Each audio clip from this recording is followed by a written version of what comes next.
So I wrapped up my visit in the States, and on July 14th, I flew into Santiago de Querétaro, which is in central Mexico. When I first arrived, I spent a week in the central area of the city before coming to the Altozano neighborhood for my remaining stay. I largely prefer to navigate cities by foot because I can do more exploring that way while also getting my daily exercise. So come along with me on some of those daily walks, starting in this beautiful residential community. Altozano is located along a major highway that provides connections across Querétaro. Because it's a high-speed, multi-lane roadway, getting around on foot from this area isn't practical. At least where I'm staying, there aren't convenient pedestrian crossings or sidewalks that connect me to nearby areas.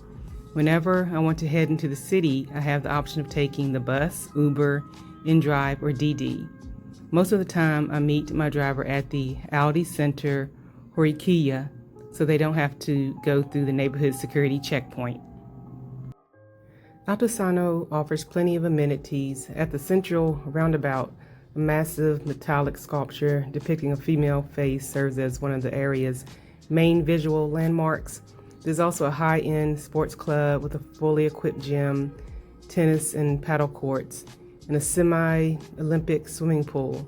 The community also has greenways, trails, scenic lakes, and social areas with multi-purpose spaces for community gatherings.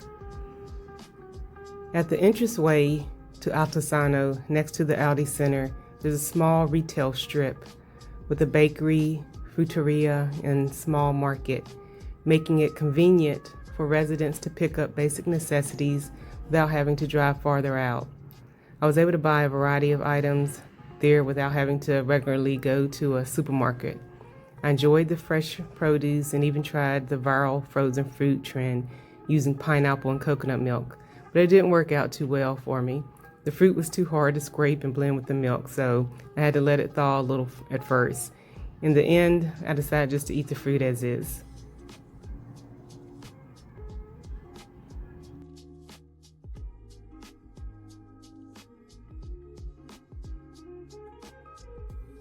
I also tried tortilla chips with nixtamalized corn for the first time that I know of. It's a process in which the corn is soaked and cooked in an alkaline solution. I purchased the chips from the mini market along with beans, frijoles, and chocolate-covered donuts. From the bakery, I bought some of the best flan, carrot cake, and sourdough rolls.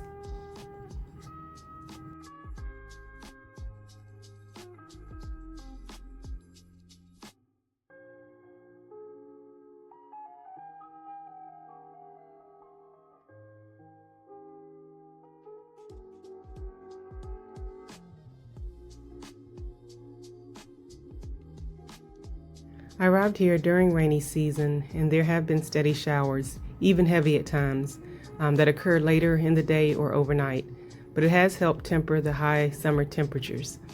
The power went out for about 5 hours on one occasion, and fortunately that was only once. The rainy season in Querétaro runs from June through September.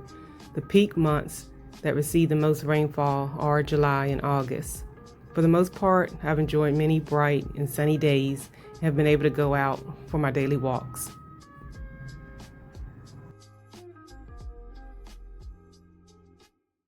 The residential architecture in Altozano features a lot of bold geometric designs with sharp angles. From the outside, many of the houses look like giant layered blocks or cubes with stacked cuboid sections that give the neighborhood a very modern and distinctive look. My time in this part of Mexico has been peaceful, and I always look forward to running into people and having conversations with them. For me, it makes a huge difference in the overall vibe when a neighborhood is made up mostly of locals rather than being an expat hub. In that regard, it reminds me of my time in Atenas, Costa Rica. Staying in a neighborhood like Altozano with fewer expats also changes the day-to-day experience.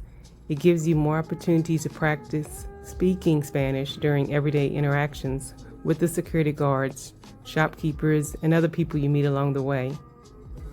From time to time, I venture out to visit the mall, Uptown Center, local parks, and the bodega. On one of my rides, I met Juan Carlos, who told me that he had lived in 28 of Mexico's 32 states. But out of all of them, Querétaro is the place he loves the most, and it's where he has chosen to make his home. So just a 3-minute drive from Altozano, and I reached the Uptown Center in Querétaro, considered a modern experience mall that acts as a corporate and retail center, completely integrated with modern corporate towers. Because it caters to daily shoppers, workers, and families, it's a great spot to run errands without dealing with the massive weekend crowds found at the high-end mall that's nearby. There are also popular Mexican national department store chains and clothing outlet stores like Suburbia, Promoda, and Charlie. There's also a Nutriza, a Mexican frozen yogurt and health food shop. You'll also find an accessory boutique, variety stores, and more. There's a lot to experience, including a Cinepolis multi-screen movie theater complex to catch the latest releases. On the same upper level, you'll also find an ice skating rink that hosts daily public skating sessions, figure skating and hockey academies, and major touring ice shows. And there's indoor go-karting tracks, as well as a massive indoor trampoline park, also integrated right into the main entertainment wing of the plaza.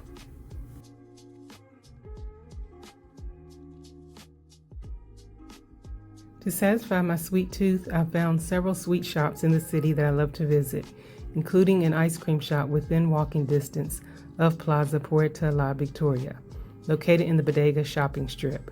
They have some of the best coconut and chocolate ice cream, along with the strawberry cheesecake that I absolutely love. It has a great texture and flavor, mildly sweet with just the right amount of tanginess. I usually go right next door to the Bodega Market to pick up a few items, including hand wipes. I always think they're a good idea to keep with you, especially when you're out and using public bathrooms that may not have soap. I also like to pick up some fresh produce while I'm there. They have freshly prepared foods and bakery items as well. There are so many great restaurant choices throughout Querétaro, and you can eat pretty affordably. I found a place near the bodega called La Esquinita, and they had some of the best chicken tacos for 25 pesos each, which is only about $1.50 USD. I love the addition of the cooked onions and the green sauce on the side.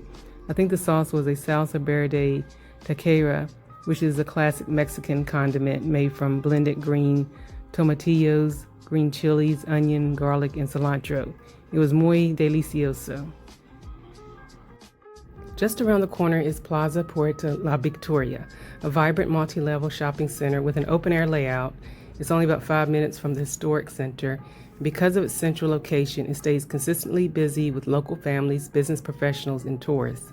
The plaza is directly connected to the Latitude La Victoria residential apartment towers, corporate office spaces, and an on-site hotel. Residents of the apartment towers also have private pedestrian access that allows them to walk directly into the shopping center. The large Panaderia Le Carros is directly across the street from Plaza Puerta La Victoria on Avenida Constituyentes. Also within walking distance of the mall is the beautiful urban oasis Alameda Hidalgo, a walled public park filled with massive shade trees, paved walking paths, benches, and statues. It's perfect for escaping the afternoon sun. You can purchase classic street snacks such as esquites and nieve de paila right outside of the park, and within the gates near the entrance, you'll often find vendors with baskets of churros.